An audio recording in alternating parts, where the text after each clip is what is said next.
Assalamualaikum warahmatullahi wabarakatuh. Bagaimana kabarnya anak-anak? Semoga dalam keadaan sehat walafiat.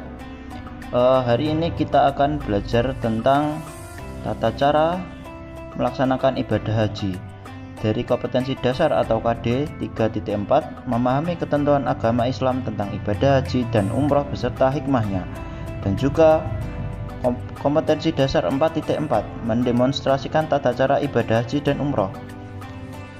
Dengan adanya pembelajaran ini, peserta didik diharapkan dapat memahami tentang tata cara melaksanakan ibadah haji.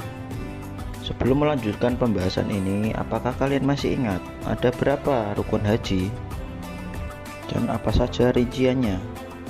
Kemudian ada berapa wajib haji dan apa saja perinciannya? Silahkan pause video ini dan catat jawabannya di kertas kalian masing-masing.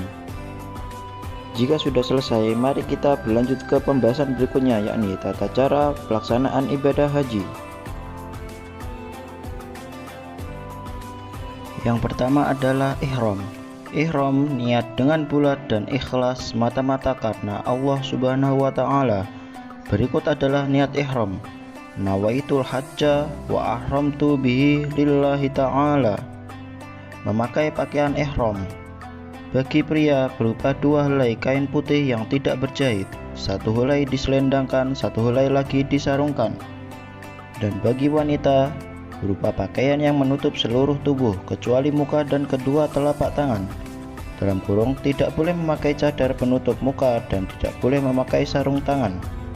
Pada waktu melakukan ihram ini, kalian dianjurkan untuk memotong rambut supaya lebih rapi, memotong kuku, mandi sunnah ihram, berwudu, memakai wangi-wangian, menyisir rambut, dan sebagainya.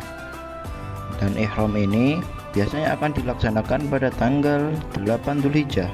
Pada saat itu, rombongan jemaah haji diberangkatkan menuju padang Arafah.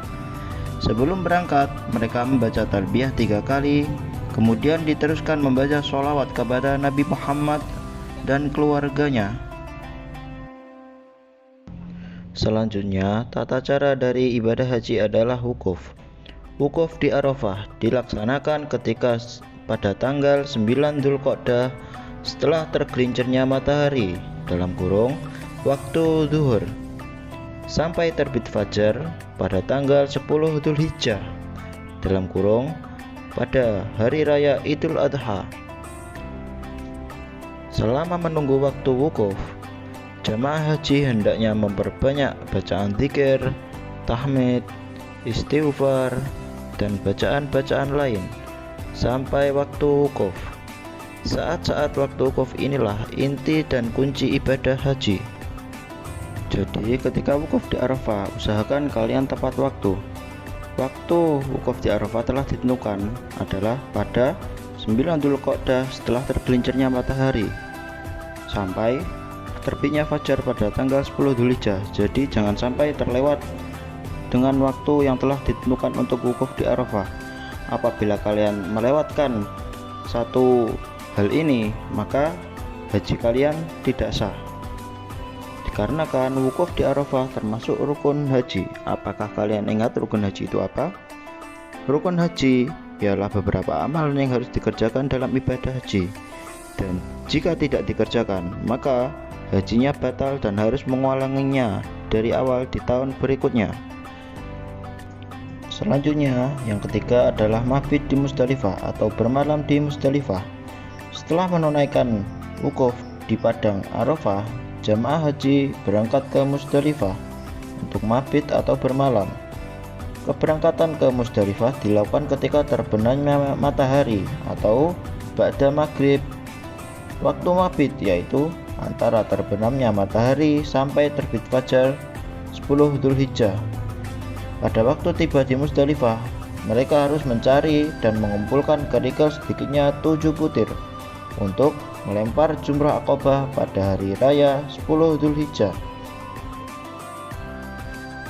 Tata cara pelaksanaan ibadah haji selanjutnya adalah jumrah atau lempar jumrah.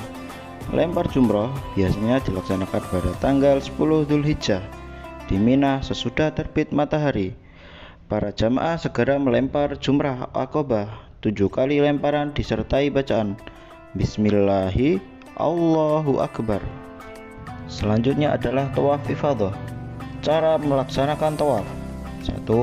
Memulai dari Hajar Aswad disertai dengan niat tawaf ifadah dengan melafadzkan Nawaitul atufu bil baitil atiq sabata asywatin lillahi ta'ala. Artinya, saya berniat tawaf mengelilingi Ka'bah Baitul Atiq dengan 7 putaran semata-mata karena Allah Ta'ala. Yang kedua, mengelilingi Ka'bah berlawanan dengan arah jarum jam dalam kurung. Ka'bah berada di sebelah kiri sebanyak 7 kali putaran. Ketika melaksanakan tawaf ifadah, kalian harus 1. Menutup aurat, 2. Mengelilingi Ka'bah 7 kali, 3. Suci dari hadas besar dan kecil, 4. Ka'bah berada di sebelah kiri selama tawaf, 5. Tawaf harus dilakukan di dalam Masjidil Haram, tidak boleh di luar Masjidil Haram. Tawaf adalah amalan yang harus dikerjakan karena termasuk rukun haji. Apabila ditinggalkan atau tidak dikerjakan, maka hajinya batal dan harus mengulanginya dari awal di tahun berikutnya. Selanjutnya adalah sa'i. Setelah selesai tawaf ifadah, jamaah haji selanjutnya adalah mengerjakan sa'i yang dimulai dari Bukit Sofa dan diakhiri di Bukit Marwah sebanyak 7 kali. Dari Sofa ke Marwah dihitung sekali, dan dari Marwah ke Sofa dihitung sekali perjalanan pula. Salah satu di antara sunnah sa'i adalah memperbanyak bacaan kalimat tauhid, takbir, dan doa ketika berada di atas Bukit Sofa dan Marwah dengan cara menghadap ke arah Ka'bah. Kemudian yang terakhir adalah tahallul. Setelah semua rukun haji dikerjakan, maka sebagai penutupnya adalah tahallul. Tahallul ialah menggunting rambut paling sedikit 3 helai dan disunahkan dicukur seluruhnya bagi pria, dan bagi wanita cukup menggunting 3 helai saja. Dengan melaksanakan tahallul ini, maka muharramat atau hal-hal yang diharamkan dalam pelaksanaan ibadah haji mulai diperbolehkan untuk dilakukan. Setelah saya jelaskan tata cara pelaksanaan ibadah haji, silahkan membuat pertanyaan seputar materi yang telah saya sampaikan. Setelah itu, bacalah pertanyaan kalian di depan teman-teman kalian agar teman-teman kalian berdiskusi dan menentukan jawaban yang kalian tanyakan. Dengan ini saya akhiri. Bila ada salah kata maupun perbuatan, saya mohon maaf sebesar-besarnya. Assalamualaikum warahmatullahi wabarakatuh.